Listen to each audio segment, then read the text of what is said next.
कौवा उड़ते उड़ते बतख के पास जा पहुंचा। बतख मछली पकड़कर इकट्ठा कर रही थी। बतख सोचा कि आज मैं बहुत सारा मछली इकट्ठा करूंगा। बतख धीरे धीरे मछली इकट्ठा कर लिया।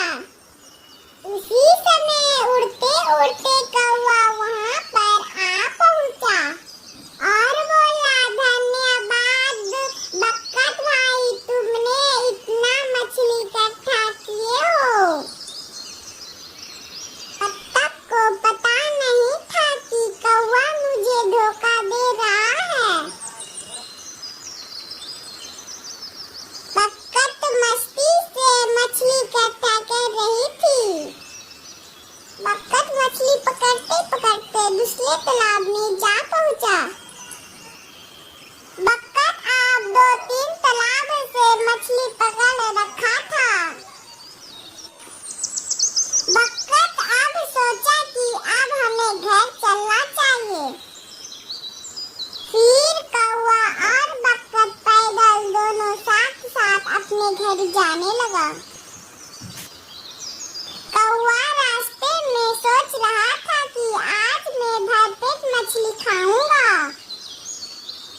चलते चलते कौवा और बतख अपने घर पहुंचा। अगले दिन कौवा बोला बतख से, अब तुम जाओ मछली पकड़ने के लिए, मैं मछली का रखवाली करूंगा।